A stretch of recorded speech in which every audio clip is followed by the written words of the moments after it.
بسم الله الرحمن الرحيم لقد جاءكم رسول من أنفسكم عزيز عليه ما عنتم حريص عليكم بالمؤمنين رؤوف رحيم നബി സല്ലല്ലാഹു അലൈഹി വസല്ലം തങ്ങൾക്ക് അല്ലാഹു തആല തിരഞ്ഞെടുക്കുകയുള്ളൂ. അതുകൊണ്ട് ഞാൻ തിങ്കളാഴ്ച മരിക്കണമെന്ന് ആഗ്രഹിച്ചുകൊണ്ടിരിക്കുകയാണ് എന്നാണ് ആര് പറയുന്നത്?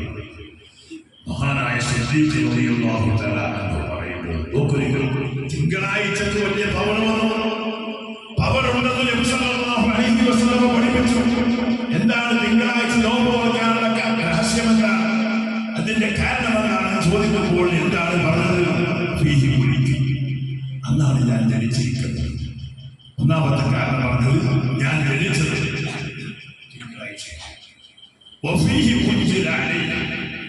അന്നാണ് എന്റെ മേൽ വഹിയിറക്കിയത്. നബി സല്ലല്ലാഹു അലൈഹി വസല്ലം തങ്ങളുടെ ജനനം തിങ്കളാഴ്ച.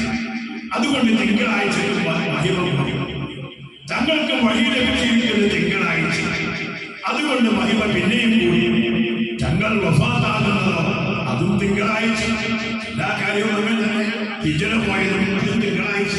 അങ്ങനെ നബി സല്ലല്ലാഹു അലൈഹി വസല്ലം തങ്ങളുടെ കാര്യങ്ങൾ പരിശോധിച്ചു നോക്കിയാൽ അതുമായി ബന്ധപ്പെട്ട സമയങ്ങളും ദിവസങ്ങളും എല്ലാ കാര്യങ്ങളും മറ്റെല്ലാ ദിവസങ്ങളെക്കാളും മറ്റെല്ലാ സമയങ്ങളെക്കാളും തങ്ങൾ കിടക്കുന്ന സ്ഥലം മറ്റു സ്ഥലങ്ങളെക്കാളും അല്ലാഹു തആലയുടെ അർശിനേക്കാളൊക്കെ പവറുള്ളത് ആർക്കാണ്? നബി സല്ലല്ലാഹു അലൈഹി വസല്ലം തങ്ങൾ കിടക്കുന്ന മദീന എന്ന് പറയുന്ന അതിനാണ് ഏറ്റവും വലിയ പവറുള്ളത്. നേരത്തെ പറഞ്ഞല്ലോ, രോഗം കൊണ്ട് ആളുകൾ മരിച്ചു പോകുന്ന മദീന. ആ മദീനയ്ക്കുള്ള പേരെന്താ? യസ്രിബ്. പേരും മാറ്റി മദീനയുടെ സ്വഭാവവും നബി സല്ലല്ലാഹു അലൈഹി വസല്ലം പരിപാലിച്ചുകൊണ്ട് മരിക്കുന്ന,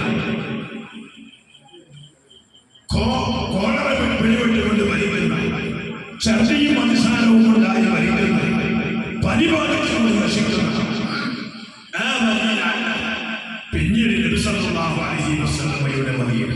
മുമ്പത്തെ യസ്രിബ് അല്ല. യസ്രിബ് എന്ന് വിളിക്കാൻ പാടില്ല.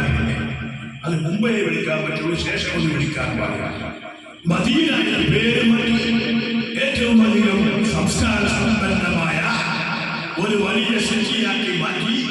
അതേപോലെ അവിടെയുള്ള ഈ രോഗത്തിന്റെ ഈ സ്വഭാവങ്ങളൊക്കെ അവിടെ മാറ്റിക്കളഞ്ഞു. നബി സല്ലല്ലാഹു അലൈഹി വസല്ലം തങ്ങളെ കൊണ്ടുണ്ടാകുന്ന പരിവർത്തനങ്ങൾ എത്രമാത്രം വലുതാണ്.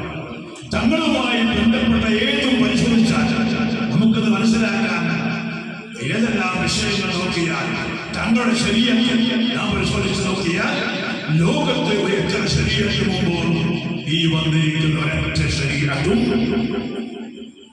നബി സല്ലല്ലാഹു അലൈഹി വസല്ലം തങ്ങളുടെ ശരീരത്തിൽ വന്നതോടുകൂടെ ആ ശരീരത്തുകൾക്കൊന്നും നിലനിൽപ്പില്ലാതെ ഈസാ നബി അലൈഹിസ്സലാം കൊണ്ടുവന്ന ശരീരത്തിൽ ആ ശരീരത്തിലൂടെ പ്രവർത്തിക്കാൻ പറ്റുകയില്ല. മൂസാ നബി അലൈഹിസ്സലാം കൊണ്ടുവന്ന ശരീരത്തിൽ ആ ശരീരത്തിലൂടെ പ്രവർത്തിക്കാൻ പറ്റുകയില്ല.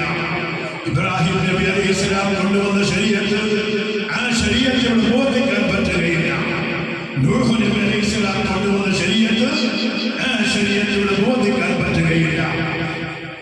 ആദം നബി അലൈഹിസ്സലാത്തു വസ്സലാം കൊണ്ടുവന്ന ശരീരത്തിൽ അതിൽ പ്രവർത്തിക്കാൻ പറ്റുകയില്ല. മറിച്ച് എന്നെ പറ്റും നബി സല്ലല്ലാഹു അലൈഹി വസല്ലം ശരീരത്തിൽ ലൗ കാന ഈസാ ഹയ്യൻ ലമാ മസിയഹു ബില്ലത്തി ബഅദ.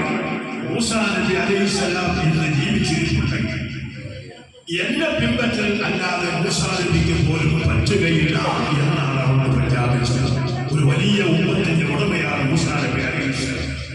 അതുകൊണ്ട് തന്നെ നബി സല്ലല്ലാഹു അലൈഹി വസല്ലം തങ്ങളാകുന്ന നമ്മുടെ പ്രവാചകൻ.